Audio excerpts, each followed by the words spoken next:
Hey guys, Brad from RotoHeat back at it. Want to do a player outlook. We are now post week 3, but we're going to do a player outlook on Greg Ward, wide receiver, Philadelphia Eagles. And as always, thank you guys for the support and the love that you guys show us here on the channel with your questions, your comments, calling us out when we're slipping and all those things. We appreciate it.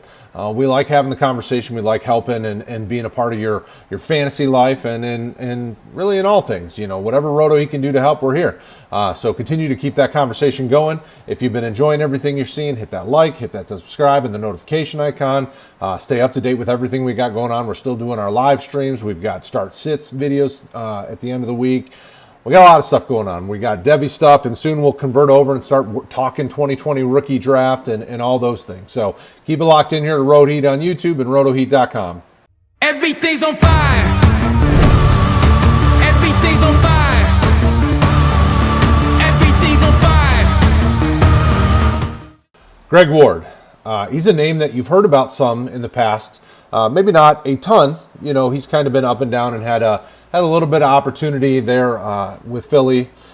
But with the rash of injuries, he's going to be in the forefront. Obviously, we saw in week 3, he led the team in snaps. You know, him and John Hightower, the rookie, led the team. You know, Greg Ward had 78, I believe. 78. And I believe John Hightower had 76. That led the team. And he had 11 targets, which also was high. And he caught 8 of them for 72 yards and a touchdown. You know, it was a pretty solid week. And if you were one of those guys that, you know, like Jeffrey Wilson, that you slid him in your lineup because you needed to throw a guy in hoping that something happened, and you heard J.J. Arcega-Whiteside was hurt pregame and you got lucky, well, good for you. You know, 72 yards and a touchdown, and depending on if it's full PPR, you know, 8 catches, that's solid production. That's startable. Now, when we pose the question to the team, so when we do these player outlooks, I pose the question in the team chat, and I say, hey, you know, what do you guys think of this guy? So I see what the stats say, I see what the facts are in the production, but I want to know what people think about the player in redraft, obviously dynasty and long-term as well, but mostly in redraft because we want to know who we can pick up, sneak in our lineups, and do some of those things. Well, most of the team that was in the conversation said he's definitely a flex option, especially with the injuries and with a lot of these guys on the shelf. You know, we know Deshaun Jackson's getting looked at and getting some things figured out as to what the severity of his injury is. You know, we know what's going on with Alshon Jeffrey, Jalen Reagor's on the shelf. They're really getting down on the nuts and bolts. JJ got hurt pregame, so it's him and Hightower and whoever else they pull off the scrap heap, you know, to really go. And that means he's going to get a ton of targets because he's trusted. He's sure-handed. You know, for a guy who converted from quarterback in college to receiver in the NFL, he's really come along quite well. You know, played quarterback in his 4 years at Houston. Early on at his time in Houston, he did get some run as a wide receiver. He got a little bit of targets and a little bit of action, but he was mainly a quarterback, and he wasn't terrible. You know, the way Houston's offense runs, he really played pretty well in it. You know, and he's 5'11", kind of a smaller stature guy, and he ran that offense pretty well, all things considered.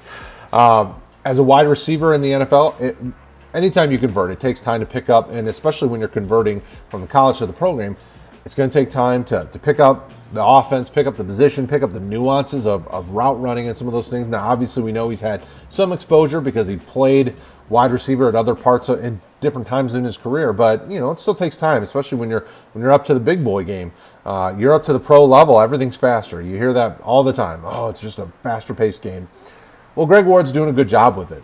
He's really produced quite well, all things considered, for a guy who not too long ago was playing quarterback. So we expect him to be a guy that you should be targeting as a flex play, especially with Philadelphia's wide receivers being on the shelf, you know, with so many of them. And then Dallas Goedert obviously is going to be out for a little while. Greg Ward's probably going to be their number 2 target in the passing game, potentially number 3 target, depending on how they target their running backs. You know, it'll be Zach Ertz and then probably Greg Ward. So I would say that's a safe flex option, especially because the way Philadelphia has been playing this year, they're either going to be in close games or playing from behind where they're going to need to throw a lot. This offense just doesn't seem to be in rhythm together. This team as a whole is struggling. You know, obviously, like we talked about, if you were with us preseason and before, we talked about it was going to take time with no preseason the first 3, 4, 5 weeks of the season, guys are going to be getting their feet under them, getting shaking off the rust, doing all those things, and we're seeing that. So maybe Philadelphia begins to hit their stride. Either way, this is good for Greg Ward because there's no one else.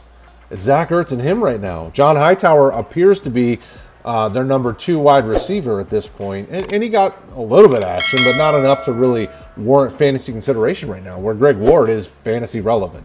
He's a flex guy. You can slide him in there and feel comfortable with that, especially if you need some wide receiver help, especially if you've had some of these receivers like Cortland Sutton and some of these guys go down. Greg Ward is perfectly fine to start for at least for a spell right now.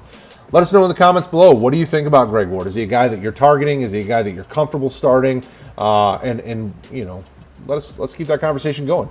We'll talk to you again, guys, next time. Don't forget, RotoHeat.com. Also, right there, playlist. Hit it. Watch the videos. Do it. You want to. Do it.